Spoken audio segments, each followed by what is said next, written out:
Hi guys, welcome back. My name's Brooke, this is Sandy, and this is week 5 of our island house build. This episode, we show you the updates on the house build. We spend the day at the beach and we find a new chill spot. Then we do a little bit of exploring on the local caves on our yacht. And we start to have dramas with the local volcano on Umber. If you haven't already, make sure to subscribe. We do updates every week. Let's go. Let's go! So it's a bit of a trash day today with the weather, but we went off to town anyway and we got some forming ply to form up the concrete so that they can start to pour the slab. Sandy's just getting the truck now. We did it all via boat taxi, so that's another option for us. The tide was too low for us to put our own boat in, so we've taken the boat taxi today. It's just a little bit more painful because you have to wait. It's pretty much like a car taxi, plus we're putting in a heap of ply. It's not just us. Our forming ply. Sandy with the truck. And that's our weather today.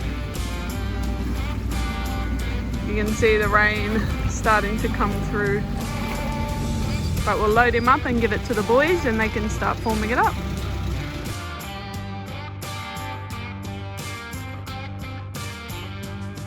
Rightio, we're going to do a progress update of the block. What's today? Friday. What? No. So not What Friday. day is it today? Tuesday. Oh. Anyways, we're going to look at what they've been doing. Woo. We're nearly at the stage of we're getting a slab. We're nearly at that stage, so go have a look. Rightio, so they've surprised us all. I'm no builder by any means. I make stuff with metal. I'm a boilermaker. Anyways, so we bought them this yesterday, mind you. They don't muck around. And this is now the level height. This is all level. Like you can see that the bricks are on the angle of the slope. And now he's concreted this to the height of the floor of the floor of the slab. So this is the height, and he's going to do the same here. And it's all going to be one level. And then they're going to fill it with dirt. And then they're going to put a slab on top. How's this here? Yeah, it's like these are concrete nails, so the slab goes in there, they form it up, and they put sticks in, nail it together, boom, bam. Shove the old bags in the gaps, stop it from leaking. They're very resourceful, aren't they? Yeah. How good. This is a good angle to see how much of a slope that these bricks are compared to what's actually level. So you can see the angle that they're on, and he's gone and leveled it up with this here and then filled it with cement, and that's our leveled line. And it's almost full of dirt. They've done quite a bit in a day. They did all of this ply, all of this cement to make it level in a day. There you go, that shows the amount of slope that we have on the land. So the distance here to there. So the back of the house is level with the land. And then up here, we've got quite a bit of a slope there. And then we'll get a nice good view from up high. You're probably wondering why they're digging right here underneath our house. You'd be very smart to assume that. But, so if I was to stand here, this is where the floor would come out, it'd hit me in the head. But if I was to stand here, now I'm underneath the floor and I have all this space to work with. So somewhere here is going to be a retaining wall, and then across the back there, retaining wall, and all this land is going to be level.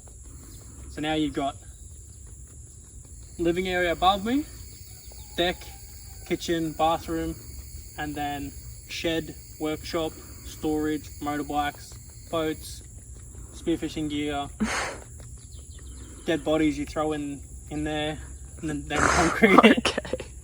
Now you've got all this storage to here, so if I walk this way, the floor's about here still, and as I get up here, the floor gets lower and lower, and the more they dig.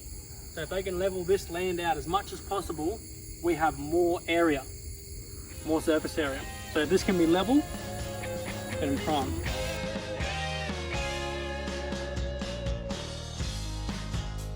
A quick little update on Piggy. So it's been raining quite a bit the past couple days, so we had to make him a little makeshift house. And as you can see, he doesn't mind it. He likes it, keeps him dry, and he sits on that little stump there just so he's not wet on the foot. Other than that, he's doing well. He's eating pawpaw, that's his favourite.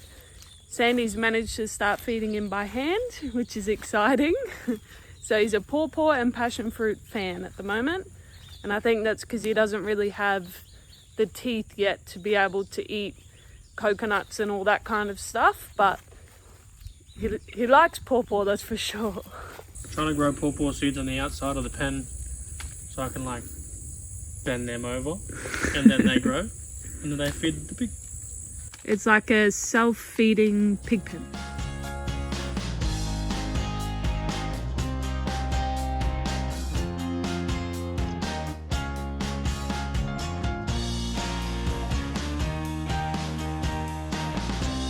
So we're just going for a walk because the tide is super low.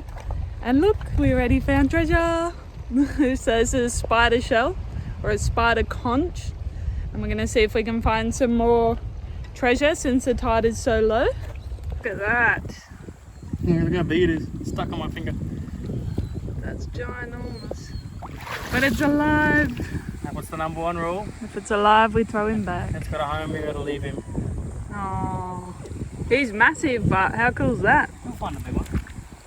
You probably can't hear it, but there's a very low grumbling sound at about 4:30, 4 o'clock this morning. I woke up and I thought it was a ship coming into the harbour, but it was the volcano spewing all its ash and fire out of it. And we thought that it was the wind direction that had changed and brought the noise with it, and no, it's just ramped up a little bit. I'd say that they're going to increase it to a level 4, and if they're not going to, it's going to be very close to. I'm not a volcanologist, by the way, but you can see this string of cloud that's coming towards us. Hopefully there's no sulfur dioxide in it or ash, because that'll affect our drinking water. But yeah, it's a constant drone now, where before we're at a level 3, it was just, you might hear a bit of thunder here and there and you weren't sure whether it was the thundercloud or the volcano, but now it's 100% grumbling from the volcano. And that's probably 50 k's away, that volcano. So I mean, don't quote me, 30 to 50 k's. It takes 3 hours in a longboat to get there. It's a long way away. And it gets quiet and it gets loud, and it gets quiet and it gets loud. So hopefully it stays that way and doesn't do anything to rustle.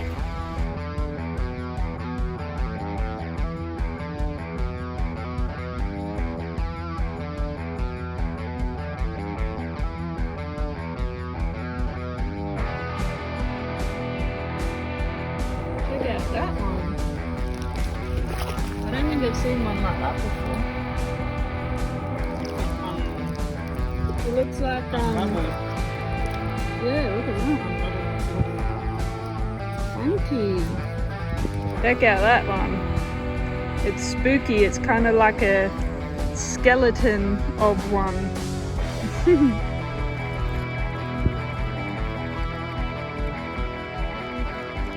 All the fresh water's coming out, and it's such a really pretty colour. It's like clear as. It's like super cold in here, eh? It's a bath. Yeah, nice little beach bath. I don't know, I think this is probably salt water. No, What? it's fresh water. Ah, spring. Ah. Fresh water coming out of the hill there. After chilling out in this spot for a little while, some of the local lads or young boys came down to pay us a visit. They were waiting for the high tide to come in so they could go for a swim. What a beautiful spot. Sandy ended up going for a walk with one of the boys, and they went hand spearing for some fish but didn't get any luck. After enjoying our time at the beach, it was time to head back to the block and check on the progress. So the little broken shell that we found on the beach today, I've turned him into a little pot plant, as you can see. So I put a little basket fern just in the top of it and painted it black because it, I don't know, just looked like a skeleton, looked a bit spooky. So that's a bit of a taste of what to expect when we decorate our house. Shells and plants. So that's a start. I like to be a bit creative. I like painting. I like making things. So you'll see a lot of that on this channel. If you've got anything cool ideas to do with shells, let me know. Or plants. And then I'll do them along the way. What is that? It's a mushroom. Holy. Look how big they are. Oh. You could like stand under it as an umbrella. It's a Smurf getting an idea. Yeah, I was coming to get these. For the pig. For pig? I might eat this one. Different variety of pawpaw. A few different variety of pawpaws. We've got the red pawpaws, the yellow pawpaws, the long pawpaws, the short pawpaws, pawpaws, fire pawpaws, normal pawpaws. Let's go check the block, hey Carver? Today is Thursday. So unfortunately we don't have the privilege of, don't look at me like that. Don't have the privilege of machines here, especially being up on the hill. It's hard to get pretty much anything up here. It's hard to get a motorbike up here in the wet season, let alone a machine. So they've dug everything that you can see by shovel and by hand. Apparently digging's one of their favourite jobs. So these bits are the bits they've done today. So the hallway they've formed up and poured, because yesterday they formed and poured all of the perimeter, and they've done a fair bit of digging. That's a lot of dirt. That's how much they've dug. And Carver's also digging. The boys was telling me he dug a 15-metre well. 15 metres deep by hand. They had to use a head torch once they got down deep. I was like, what? I was like, that's dangerous. He said, yes, sometimes it falls. You can see they're digging, they've been digging here like this. Oh yeah. Quite like, once you compact it, it gets solid and slippery. It's almost like clay. Yeah, I just don't want, my fear is we put the slab on there and then when you walk on it with your heels, it goes dong dong and it's drummy and then it can be annoying, but once you put tiles on there, I think it should be right. Should be right. Yeah. So now they've got this is the height of the floor. So they're going to backfill it full of dirt and then they're going to put the slab on top. And then this is where the walls will get constructed up to the roof. So they've done quite a lot of dirt here, as you can see. Some people are probably not going to like that the slab's only 100, 150 mil thick. But that's how they do it. Was it 150 though? 100, 150, 100. Which one? I don't know. Carlo just said, Oh. I'd rather at 150. I'd rather it to be quite thick, so it's not drummy. When you walk on it, doesn't make dung dung dung noise. But then less concrete. Just a cheaper version. Yeah. If you do it at 100 mil. The next morning, Joel, our team leader, said we needed more concrete. So that meant heading back to town in the boat to collect another tonne. As you can see here, it is quite a labour-intensive job, lifting a tonne in and out of the boat, but we got there in the end. After dropping the cement off at the block, we then decided to explore the island a little bit and head down to the local bat cave on Aurie Island. You've got the light, the torch.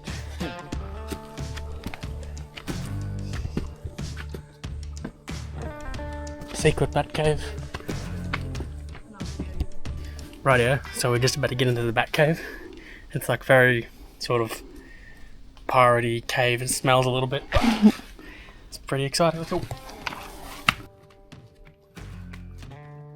In World War II, Espiritu Santo / Loganville was the largest naval base in the Pacific. Airy Island was the R&R for the American soldiers. So these bottles are actually them having a good time in the cave, chilling, relaxing, doing something different other than their normal duties. Then we started to head into the cave, and the noise and the smell started to become real. Can you hear the noise? Wow. That's the back. Back home. Back home. Cool. Listen to them. You go? Yeah. Dracula down here. Yeah. Vampire? Yeah. Maybe that's what baby vampire. Yeah.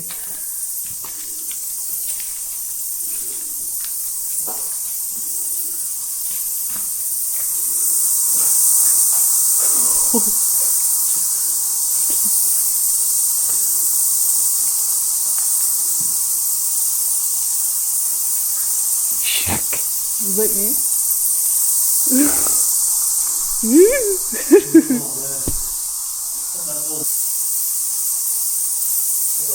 Wow. Look at them all up in there. That's the pool down there. Yum. Yeah. Go for a swim. Don't speak what the feel like. Put the pool inside. Big space inside, but the floor. Look at all the cockroaches. Holy, there's a lot of cockroaches. Holy, look at them all.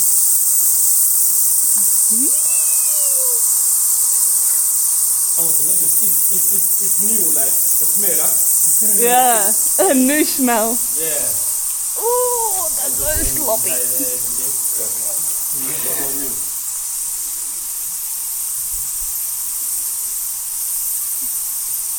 Little bat hanging out. I'll tell you what, the smell is different.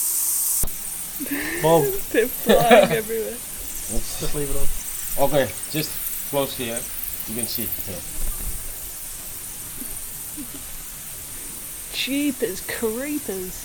There's a lot of bats. Holy dooly. Yeah. See? Yeah, look at them all. It's not a baby, they. Are they big bats? Yes. Oh, That's Adults, yeah. micro bat. No. Yeah, the small ones. Holy dooly. Look how high it is then. Look it straight up. Wow.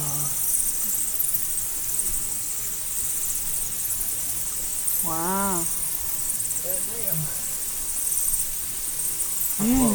That's a lot of fertilizer. yes. Lots of money. Lots of money. This one in Australia maybe big money, huh? Yeah. Yeah, phosphorus. Okay. Yes, that's the whole. Right, that's pretty wild. A lot of bats in here.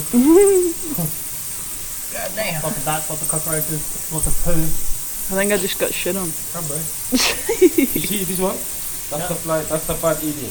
Oh, That's that's the what fat they're food. eating. Ah. Yeah. Can't believe how high it goes. Very high. All the way up there. Wow. Don't open your mouth. Don't open your mouth.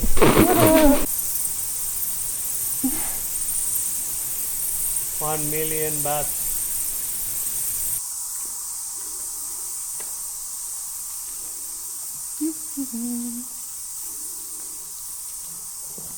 See this one or this one over there? Like, this is the speaker. That's the limestone. Limestone. Yeah.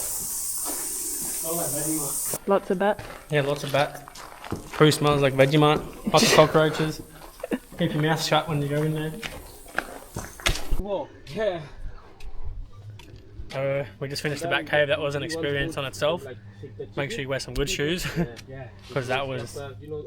If you fall over, you're gonna land in shit. But yeah, that was small cave, but like very smelly. But it was good cave, but a bit different. A lot of bats. A lot of bats, yeah. But yeah, that was pretty good. We're getting some electrolytes. Coconut.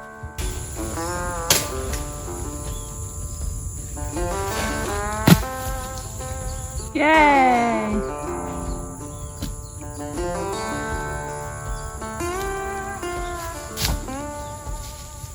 It's the best way of rehydrating. Oh yeah. A little bit of pink in them. Some coconuts get all, like when you cut the thing off and they get real pink. Good boy, go on.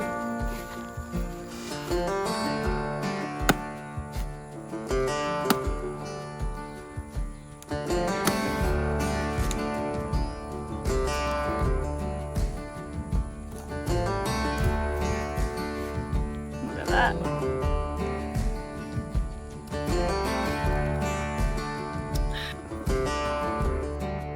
After our morning coconut, it was time to head down to the block and see what they got up to while we were at the back cave. So today they were digging dirt from this side and chucking it around to here, which I think is pretty smart. Unloading it, and this is our slab. They've done a lot of dirt today from yesterday.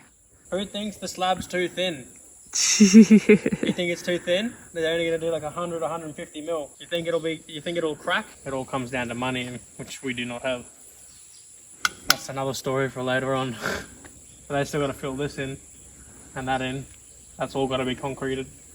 And then once it's a slab, then I wonder if their plan is to like slab and then floor and then roof, or to be like posts. Nah, you do your floor first.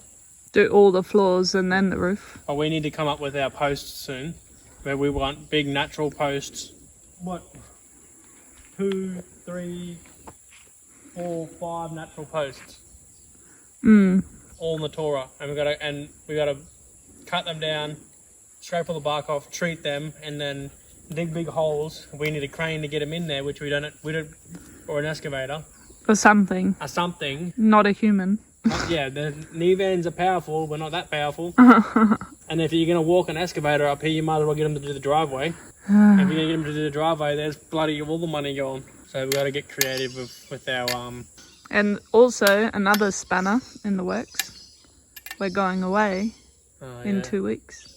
You're standing on your floor. It's pretty cool that you can stand up there now. Yeah. Soon it'll be a concrete floor. Whee! And then soon it's going to be timber. Yeah, timber that way. Let's have a look down here. It's a good idea to dig away this area here to get more usable land underneath the house. Is it going to affect the foundations? Because there's a 500 deep foundation 2 meters away from where they've dug. Is the dirt going to shift? More comments below if you're a builder. Do we need a retainer wall here? Yeah, do we need to retain it there, or will it be okay? All these questions, and I think you guys can answer it. Just do it. Just do it. Just roast me. No. Just roast us. We don't know. We're just trusting them. There you go. So they've dug a fair bit more today. I think it's taking them a while because there's so many, like, Roots and stuff. Look how many big roots they've had to dig out. So it's not just dirt. You know, you've got all these, like, tree roots that they've had to pull out of. Oh, cut. Sword. Yeah. Bar. Again, all by hand. If we had a machine, it would have been done in a day. But There is a machine down there, but I think it's like dead. yeah. What the time and effort to spend in getting a machine brought up here, you can just dig by hand and it'll be done twice as fast, because they don't have the facilities for machinery. And plus another thing as well, because of the war in Iran, the fuel prices have gone up triple, which we're on a remote island chain, so that's double of Australia already, and then it goes up more again. So we haven't been to town yet since it's gone up, so next time we go to town we'll show you and see how much it is. We'll let you know how much the fuel price is now. We're scared, we haven't been. We don't want to go to town. Morning. So we were talking about the volcano and how it was making a lot of noise, and we were a little bit worried about whether anything would come our way for our water. Well, I've woken up this morning. This is our view from the house. So I don't know if you can see it very well, but it's quite, I guess, foggy or in this case, maybe ashy or smoky. And then if we take a look at the roof, so again, I don't know how well you can see it, but it's actually ash in those little ruts of the corro. So pretty much what that means is we can no longer collect water off the roof because it's actually toxic to drink. So what we've done, I'll show you over here. So we've taken the water out, just check. Yeah, see all the ash in there? It is only the beginning, so there's not a heap of it. You can see it on the tank, so that's ash. So you can't drink from the roof. So we've blocked it off, popped this on so that this doesn't fall into the water. I think it should be okay because there's not a whole lot that's fallen and the hole's only small, and we had these in there and there was no rain. But we're heading into town today, so we'll buy a water filter, water. And then before we can collect water again, we have to wait for the ash to go, whenever that's going to be, and then clean the roof and then start collecting water again. But things like island cabbage or any kind of like leafed vegetable that's out and about, can't really eat for now because it's gonna have ash on it. So thank you, Volcano. So this is a filter that we ended up getting in town. So it's just a inline filter to try and get rid of all that ash, and it seems to be working pretty good. We've been trying to keep up to date on the progress of the volcano. Even though we are 60 kilometers away, it still does affect us, but we are better off than others. The villagers on Ambe are having a really hard time at the moment. They can't collect water, they can't collect their normal source of food. As you can see here in the images, we're definitely lucky to be where we are, even though we are getting some effects still from it. We'll keep you updated with the volcano in the following videos, but at this stage it's not looking great. Thanks for watching this episode, guys. We appreciate your support. Make sure you hit the subscribe if you haven't already. Weekly updates every Thursday. Next week, this week for us, should be a slab. Yeah. Finally. Finally, we've been waiting. So thanks again. We'll see you next time.